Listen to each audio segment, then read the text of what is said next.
Hi guys, कैसे आप लोग? अच्छे हैं? गुड। आज इस वीडियो में हम सीबीएसई बोर्ड क्लास 10th के सूरदास जी के पद के विषय में जानेंगे। इसके पहले वीडियो में सूरदास जी के पद के कुछ अंश को हम पढ़ चुके हैं। आगे आप लोग देखिए। हमारे हरिहारिल की लकड़ी, मन क्रम वचन नंद नंदन उर यह दृढ़ कर पकड़ी। गोपिकाएं उद्धव जी से कह रही हैं कि हे उद्धव जी, हमारे लिए श्री कृष्ण तो हारिल पक्षी के लकड़ी के समान हैं।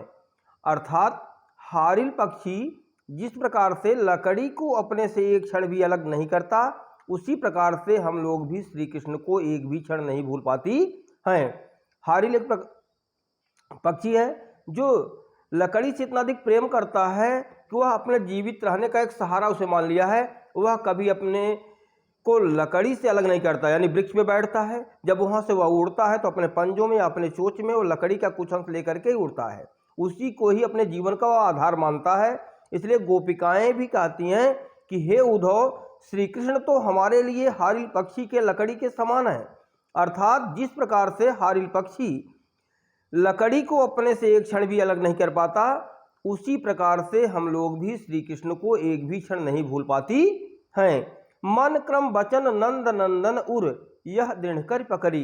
मन क्रम वचन, मन कर्म और वाणी से नंद नंदन, नंद के पुत्र यानी श्री कृष्ण को हम लोगों ने दृढ़ कर पकड़ी, दृढ़ता पूर्वक अपने हृदय में स्थापित कर लिया है, अपने हृदय में बसा लिया है। तो मन, वाणी और कर्म से नंद के पुत्र श्री कृष्ण को हम लोगों ने अपने हृदय में दृढ़ता पूर्वक बसा लिया है, स्थापित कर लिया है। जागत सोवत स्वप्न दिवस निज कान कान जकरी।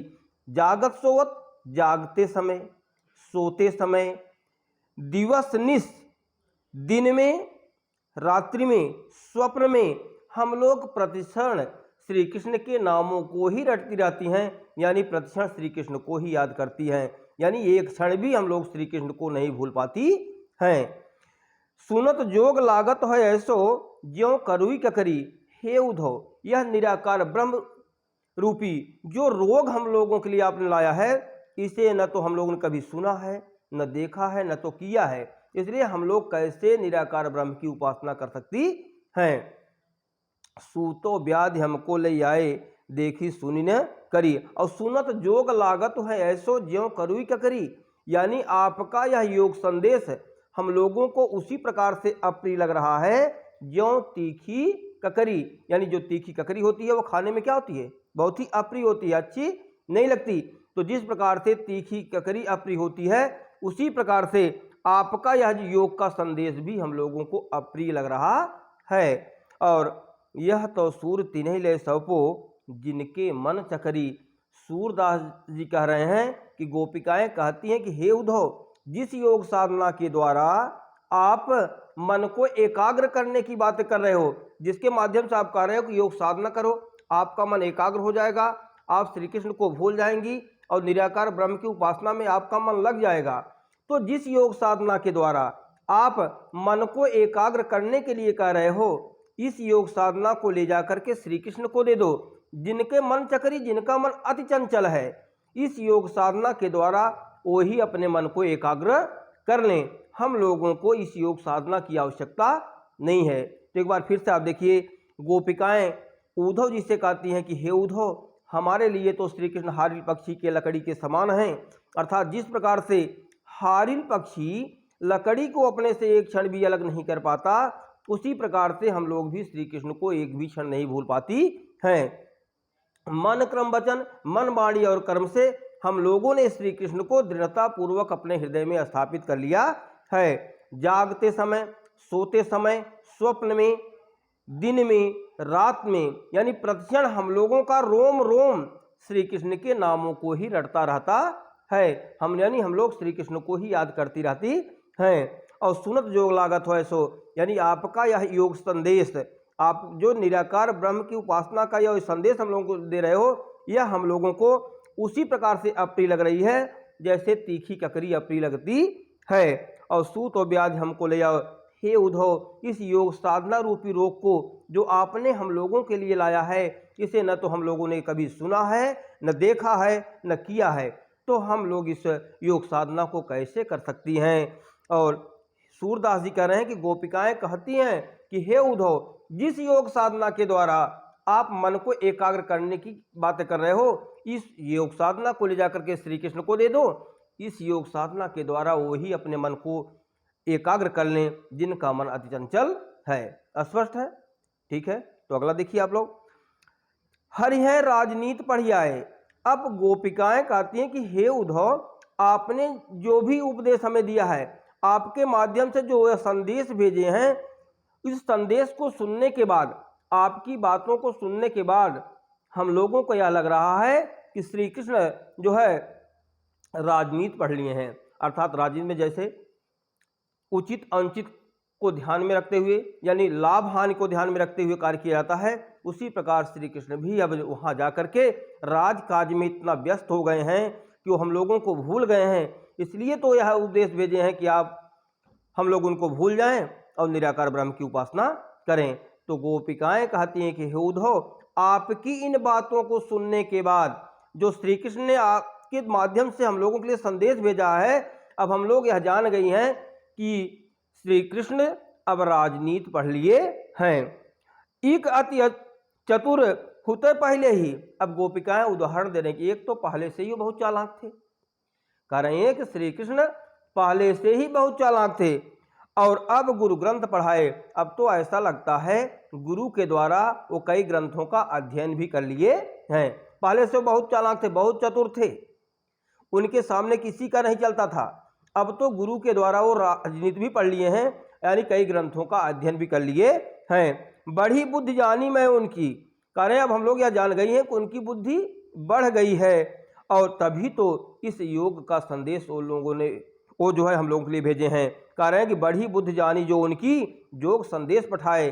अब हम लोग यह जान गई हैं उनकी बुद्धि बढ़ गई है, अब वो राजनीति पढ़ लिए हैं, कई ग्रंथों का अध्ययन कर लिए हैं, तभी तो हम लोगों के लिए यह योग का संदेश भेजे हैं। उद्धव भले लोग आगे के पर हित दौलत धाये। अब गोपिकाएं उद्धव के ऊपर कटाक्ष करती हैं कि हे उद्धव, आप तो भले आदमी हो, आप सज्जन हो, सज्जन पुरुष दूसरे के हित के लिए सदैव तत्पर रहते हैं, लगे रहते हैं, यानी उनकी यह इच्छा रहती है कि हम सदैव दूसरे के हित का कार्य करें, इसलिए आप जो है हम लोगों के हित के लिए यहाँ दौड़ते हुए चले आए हो। अब अपने मन फेर पाई हैं चलत जुहूते चुराए। कह रहे हैं कि हे उद्धव, श्री कृष्ण जाते समय जो हम लोगों के मन को चुरा लिया था, क्या वो हम लोगों के मन को वापस कर पाएंगे, वापस करेंगे? यानी गोपिकाएं कहती हैं जब श्री कृष्ण गोकुल से यानी वृंदावन से मथुरा जा रहे थे तो हम लोगों के मन को भी अपने साथ लेकर के चले गए थे, क्या अब वो हम लोगों के मन को वापस लौटा पाएंगे? तो कह रहे हैं ते क्यों अनीत करें आपुन जे और अनीत छुड़ाए। यानी गोपिकाएं कहती हैं कि श्री कृष्ण वृंदावन से मथुरा क्यों गए थे? अन्याय को समाप्त करने के लिए, क्योंकि कंस का अत्याचार दिन प्रतिदिन बढ़ता जा रहा था। कंस के अत्याचार को समाप्त करने के लिए श्री कृष्ण वृंदावन से मथुरा गए हुए हैं। और ते क्यों अनीत करें, तो भला वहां जाकर के वो हम लोगों को, अनीत मीन्स अन्याय, हम लोगों के साथ अन्याय अत्याचार कैसे कर सकते हैं? राज धर्म तो यही सूरजो प्रजा न जाही सताए।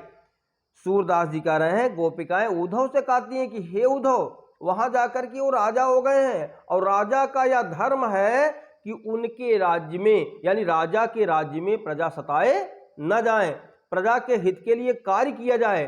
तो अब वहां जाकर के श्री कृष्ण ही हम लोगों के ऊपर अन्याय कर रहे हैं, यानी अन्याय को समाप्त करने के लिए जो कृष्ण वृंदावन से मथुरा गए, अब वहां जाकर के अब वो हम लोगों के साथ अन्याय कर रहे हैं, भला यह कौन सा राजधर्म है?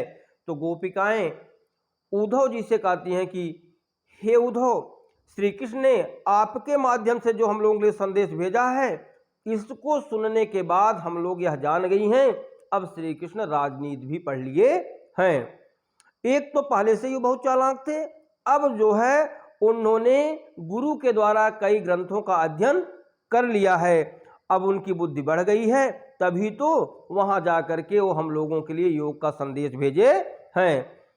हे उद्धव, इसमें आपका कोई दोष नहीं है, आप तो सज्जन पुरुष ठहरे, और सज्जन का यह कार्य होता है वह दूसरे के हित के कार्यों में सदैव लगा रहे, इसलिए आप हम लोगों के हित का चिंतन करते हुए यहाँ आ गए हो। और हे उद्धव, जा करके आप श्री कृष्ण से कहिएगा कि जाते समय हम लोगों के मन को वो अपने साथ लेकर के चले गए हैं, क्या हम लोगों के मन को वापस कर पाएंगे? और जो कृष्ण वृंदावन से मथुरा इसलिए गए कि वहां जाकर के कंस के द्वारा होने वाले अत्याचार को समाप्त करें, जिससे किसी भी के साथ अन्याय न हो, वही कृष्ण वहां जाकर के राजकार्यों में इस प्रकार से लिप्त हो गए हैं कि वो हम लोगों के साथ अत्याचार कर रहे हैं। यह कौन सा राजधर्म है? जाकर के कृष्ण को समझाइएगा। स्पष्ट है? ठीक है, तो अगर वीडियो आपको अच्छी लगी हो तो लाइक कीजिएगा, शेयर कीजिएगा, और बाकी के नोटिफिकेशन आपको आसानी से मिलते रहें, इसलिए जो है आप चैनल को सब्सक्राइब कीजिएगा। नेक्स्ट वीडियो में हम फिर मिलेंगे, तब तक के लिए बाय।